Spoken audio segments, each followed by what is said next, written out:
Hi viewers, welcome to our channel. ప్రస్తుతం మనతో పాటు సీనియర్ జర్నలిస్ట్ దాము బాలా సార్ వారితో మాట్లాడదాం. నమస్కారం సార్. నమస్తే సార్, ఈవీఎంల పైన ఎప్పటి నుంచి ఒక చర్చ అయితే జరుగుతుంది సార్. దీన్ని సమర్థించే వాళ్ళు ఉన్నారు, వద్దు అని చెప్పే వాళ్ళు కూడా ఉన్నారు. ఇక్కడ ఏపీలో కూడా చూసుకుంటే ఎలక్షన్స్ అయిపోయిన తర్వాత, రిజల్ట్ వచ్చిన తర్వాత ఈవీఎం ట్యాంపరింగ్ జరిగిందని చెప్పేసి పెద్ద ఎత్తున ప్రచారం అయితే చేశారు. ఇప్పుడు కూడా ఈవీఎంలకు సంబంధించి సుప్రీంకోర్టులో కేసు వేశారు బాలినేని గారు. అంటే ఈవీఎం ట్యాంపరింగ్ జరిగింది, ఇక్కడ ఒకసారి చెక్ చేయాలి అని చెప్పేసి. మరి దీని వలన మన ప్రభుత్వానికి ఏమన్నా ఇబ్బంది ఏర్పడే ఛాన్స్ ఉందా? చంద్రబాబు నాయుడు గారికి ఇది ఏమన్నా షాకింగ్ న్యూస్ అనుకోవచ్చా? అయితే ఈ ఈవీఎంల కేసుని మోదీ గారే వెనుకుండి నడిపిస్తున్నారని కూడా ఒక వార్త వినిపిస్తుంది సార్. మరి ఏం జరుగుతుంది సార్ ఈ ఇష్యూలో అసలు? ఈవీఎంలు కేసు మెల్లమెల్లగా చంద్రబాబుకి చుట్టుకుంటుందా అన్న వాదన అయితే తెర మీదకి వస్తుంది.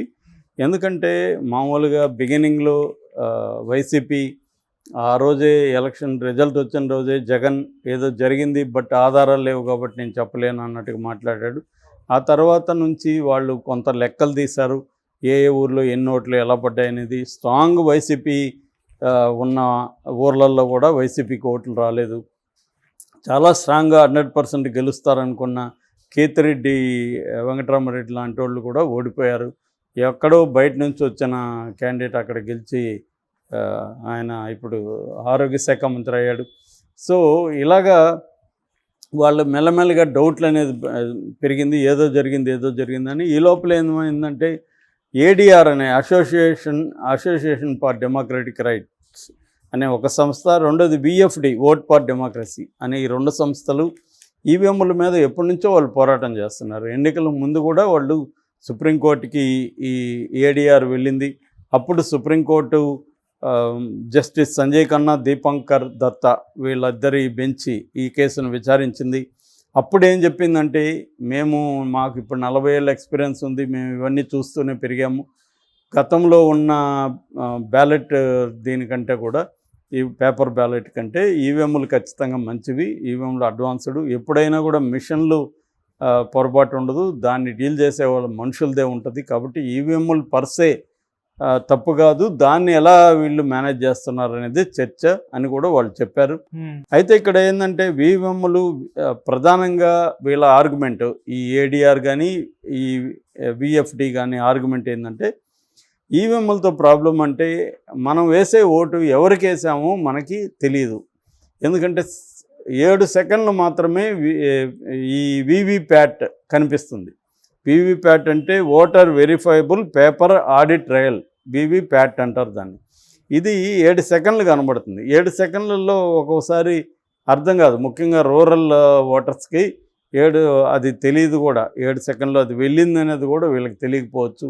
అంటే తన ఓటు నేను అనుకున్న వ్యక్తికి వేసానా లేదా కూడా అతనికి క్లారిటీ లేకుండా పోయే పరిస్థితి ఉంది. అట్లాగే వీటి చెకింగ్ VVPATలని ర్యాండమ్గా చెక్ చేస్తూ ఉన్నారు. అట్లా కాకుండా 100% VVPATని చెక్ చేయాలి. మనం ఎవరికి ఓటు వేసింది ఈవీఎం, దాన్ని VVPAT కరెక్ట్గా 2 సింక్ అవుతున్నాయా లేదా అనేది చేయాలంటే అది సాధ్యం కాదు ఫిజికల్గానే తేల్చేసింది ఈసీ. సో ఈసీని అది కూడా ఒక రాజ్యాంగబద్ధమైన బాడీ కాబట్టి మేము దాన్ని ఆదేశించలేమని సుప్రీంకోర్టు గతంలో చెప్పేసింది. సో ఈ కాంటెక్స్లో ఇప్పుడు సుప్రీంకోర్టులో ఆల్రెడీ కొన్ని కేసులు పెండింగ్లో ఉన్నాయి. ఇప్పుడు బాలినేని శ్రీనివాసరెడ్డి ఆల్రెడీ హైకోర్టులో కేసు వేశాడు, కానీ హైకోర్టులో ఆయనకి న్యాయం జరగలేదు. వాళ్ళు ఏం చెప్పారంటే, మామూలుగా అయితే సుప్రీంకోర్టు 45 రోజుల వరకు VVPATలని ఉంచాలి అని చెప్తే, ఆంధ్రప్రదేశ్లో 20 రోజులకే దాన్ని కాల్చేసామని ఈసీ చెప్పింది. అట్లాగే దీన్ని కంప్లీట్గా రీవెరిఫికేషన్ చేయమని కోర్టు చెప్తే, వీళ్ళు రీవెరిఫికేషన్ చేయకుండా మాక్ పోలింగ్ చేశామని వీళ్ళు చేతులు దురుపుకున్నారు ఆంధ్రప్రదేశ్లో. అట్లాగే ఓటు వేసిన నాటికి, కౌంటింగ్ నాటికి దాంట్లో ఈవీఎంల మిషన్లో 90% పైన ఛార్జింగ్ అలాగే ఉంది అన్న విమర్శలు కూడా వచ్చాయి. ఈవీఎంలని మ్యానిపులేట్ చేశాడు చంద్రబాబు, అందుకనే గెలవగలిగాడు. 40% ఓట్లు వచ్చిన జగన్కి 11 సీట్లు రావడం ఏంటి అన్న ఒక చర్చ అయితే నడుస్తుంది. దీనికి ఇప్పుడు బాలినేని శ్రీనివాసరెడ్డి సుప్రీంకోర్టులో వేశాడు. సుప్రీంకోర్టులో కానీ దీన్ని ప్రూవ్ చేయడం ఎలా అనేది పెద్ద సమస్య. ఇప్పుడు చంద్రబాబు చేశాడని నమ్ముతున్నారు అనుకుందాం, చేశాడు లేదో ఎవరికి తెలియదు, కానీ ఒక వర్గం నమ్ముతుంది చేశాడని. నమ్మితే దాన్ని ఎలా ప్రూవ్ చేస్తారు అనేది ఇప్పుడు మేజర్ సమస్య. అది ప్రూవ్ చేయగలిగితే చంద్రబాబుకి ఇబ్బందులు ఉండొచ్చు. కానీ ఈవీఎంల కేసు మెల్లమెల్లగా చంద్రబాబుకి యాంటీగా పెరుగుతూ పోతున్నట్టు కనపడుతుంది. ఎందుకంటే ఈ ఓట్ ఫర్ డెమోక్రసీ కూడా ఆంధ్రప్రదేశ్లోనే ఎక్కువ జరిగింది, తర్వాత ఒరిస్సాలో జరిగిందనేది చెప్తుంది. సో వీళ్ళు బాగా ఎక్స్పీరియన్స్డ్ బ్యాచ్ ఆల్రెడీ ఈ ఎలక్షన్ ప్రాసెస్కి సంబంధించి అనుభవం ఉన్న సంస్థలు ఈ రెండు కూడా, ఏడీఆర్ కానీ విఎఫ్డి కానీ. మళ్ళీ ఈ రెండు కొట్లాడుతున్నాయి. ఇప్పుడు బాలినేని శ్రీనివాసరెడ్డి కూడా వెళ్తున్నాడు.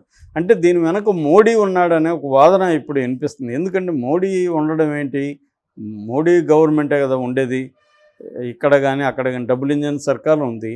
మోడీ చంద్రబాబుకి వ్యతిరేకంగా ఎందుకు పనిచేస్తాడు అన్న ప్రశ్నలు వచ్చినప్పుడు దానికి ఆన్సర్ ఏం చెప్తున్నారంటే చంద్రబాబు మీద డిపెండ్ అయ్యి మోడీ ప్రభుత్వం ఉంది ప్రధానంగా. ఎందుకంటే ఇక్కడ చంద్రబాబు 16 ఉన్నాయి, అన్నీ కలుపుకుంటే 21 ఎంపీలు ఆంధ్రప్రదేశ్లో ఉన్నారు. ఈ 21 ఎంపీలు కీలకం మోడీ ప్రభుత్వానికి. నితీష్ కుమార్ నమ్మకమైన స్నేహితుడు కాదు, ఎందుకంటే ఆయన ఇప్పటికీ 5 సార్లు అటు ఇటు జంప్ అయ్యాడు. ఇప్పుడు మళ్ళీ అక్కడ స్టేట్ ఎన్నికలు వస్తున్నాయి కాబట్టి మళ్ళీ ఇండియా కూటమి వైపు జంప్ అయ్యే అవకాశాలు ఉన్నాయి. ఆల్రెడీ కొన్ని సిగ్నల్స్ ఆయన తేజస్వి యాదవ్ని కలవడం, పోగొట్టడం ఇలాంటివి చూస్తుంటే మళ్ళీ అటువైపు వెళ్ళడానికి గ్యారంటీ కూడా లేదు.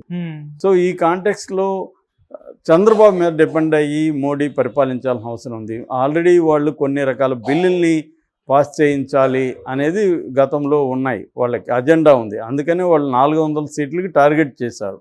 అసలు రాజ్యాంగానే మార్చాలన్న ఆలోచనలు కూడా ఉంది. సెక్యులర్ అనే పదం తీసేయడం ఇలాంటివి ఉన్నాయి. ఆల్రెడీ కొన్ని రకాల ముఖ్యంగా యాంటీ ముస్లిం బిల్లులు కొన్ని పెండింగ్లో ఉన్నాయి. సో ఉమ్మడి పౌరసత్వం కావచ్చు, సిటిజన్షిప్ యాక్ట్ కావచ్చు, తర్వాత మొన్న వచ్చిన వాళ్ళ వక్ఫ్ భూములకు సంబంధించింది కావచ్చు. సో ఇవన్నీ చేయాలంటే చంద్రబాబు ఖచ్చితంగా వాటిని అడ్డుకునే అవకాశం ఉంది. ఎందుకంటే ఇక్కడేమో వైసీపీ వాటిని ఆల్రెడీ వ్యతిరేకిస్తుంది. చంద్రబాబు గారిని సపోర్ట్ చేస్తే ముస్లింలలో చంద్రబాబుకి యాంటీ అయ్యే అవకాశం ఉంది. అందుకని చంద్రబాబు ఆ బిల్లులను వ్యతిరేకించాల్సిన పరిస్థితి చంద్రబాబుకు ఉంది. అవి వ్యతిరేకిస్తే అక్కడ పాస్ కావాలంటే చంద్రబాబు కంప్లీట్గా తమకు సరెండర్ అవ్వాలి. సరెండర్ అవ్వాలంటే చంద్రబాబుని ఏదో ఒక దాంట్లో ప్రెజర్ చేసి నువ్వు కానీ మాకు కంప్లీట్ మద్దతు ఇకపోతే ఈ కేసుని మేము ముందుకు తీసుకొస్తాం అని కానీ అన్నారనుకో, సో వీళ్ళు కానీ ముందుకు తీసుకెళ్ళి కోర్టులో గట్టిగా ప్రూవ్ చేయగలిగితే చంద్రబాబు ప్రభుత్వం రేపు బర్తరపు కూడా అయిపోయే అవకాశం ఉంది. సో మళ్ళీ ఎన్నికలు కూడా జరిగే అవకాశం కూడా ఉంది. ఎందుకంటే నిజంగా ఈవీఎంల ట్యాంపరింగ్ అనేది జరిగిందని ప్రూవ్ అయితే ఖచ్చితంగా ఎన్నికలు రద్దు చేస్తారు, చంద్రబాబు ప్రభుత్వం కూలిపోతుంది, మళ్ళీ ఎన్నికలు వస్తాయి. మళ్ళీ ఎన్నికలు వస్తే చంద్రబాబు రావడం కూడా కష్టం. ఎందుకంటే ఈవీఎంల మోసం బయటపడితే ప్రజలు కూడా మళ్ళీ అతనికి ఓటు వేయకపోవచ్చు. ఎందుకంటే తను ప్రభుత్వాన్ని దేశాన్ని ఏమర్చాడు, ఇట్లాంటి వాడిని గెలిపించాలా అన్న నెరేటివ్ బయటకు వస్తుంది. సో అందుకని చంద్రబాబుని కంట్రోల్ చేయడం కోసం మోడీని ఈ పని చేస్తున్నాడు జగన్. అందుకని జగన్ ఇప్పటి వరకు జగన్ని టచ్ చేయట్లేదు మోడీ జగన్ని ఎంకరేజ్ చేస్తూనే ఉన్నాడు. అందుకే జగన్ కూడా ఇక్కడ చంద్రబాబు మీద రెచ్చిపోయి మాట్లాడుతూ వార్నింగ్ల మీద వార్నింగ్లు ఇస్తున్నాడు అన్న ఒక నెరేటివ్ బలంగా వినిపిస్తుంది. ఇది కన్విన్సింగ్గా కూడా కనిపిస్తుంది వినేవాళ్ళకి. అంతే కదా, మరి ఈవీఎంల మీద ఈ స్థాయిలో ఎందుకు వెళ్తుంది?